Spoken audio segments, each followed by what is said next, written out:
A phototransistor is a sensor. A sensor is a device that measures some aspect of the outside world and makes an electrical signal to correspond to it. In this case, that aspect of the outside world is light. As a motivating example, consider machine guarding, in which we're trying to keep an operator's hands out of the works. Can be used for very small to medium So you can see parts. that this operator has been Restraints can tied also to be used straps for that pull his medium-sized hands out of the parts. works as With the the use machine of closes. a hand tool, small parts can also be fed while using a restraint device. Another way to do this is with a light curtain. Here, a bunch of parallel laser beams cross the workspace, and if the operator's hands go near the machine is shut down. Each laser beam is detected by its own phototransistor. The symbol for a phototransistor is this. Here's the collector, here's the emitter. Don't try to make too much sense out of those words, collector and emitter. I'm going to connect the collector to the plus 5-volt rail and the emitter through a 1,000 ohm resistor, which I'll call R1, to the ground rail. Now, the current that goes through the phototransistor is proportional to light. It's almost independent of the voltage across the phototransistor. The current is proportional to light. I'll call it IP to remind us of that, proportional to light.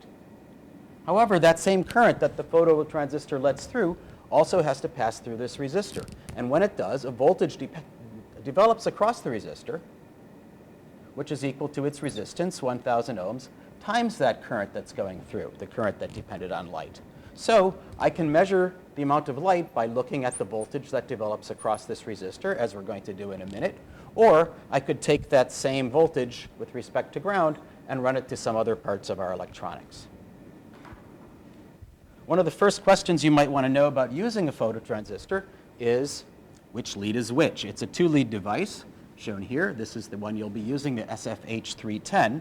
And one lead is slightly longer than the other. Which is the emitter and which is the collector? Look at the data sheet where we'll find that information surrounded by a swarm of dimensional information, almost buried. So here's the collector. It's a little bit shorter. Here's the emitter. They didn't even bother to label it. I'll label it. Here's our emitter.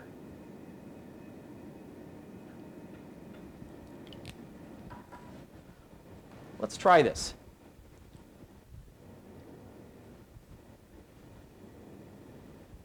So here's my phototransistor, one side a little bit shorter than the other. I'm going to connect the collector to the plus 5-volt rail, and the emitter is here on this row of 5. And I'm going to take a 1,000 ohm resistor and go from the emitter to ground. Now I can measure the voltage across this resistor, which is proportional to the amount of light, and I measure 120 millivolts in this fairly bright environment. If I shade the phototransistor like this, now I'm only measuring 14 millivolts.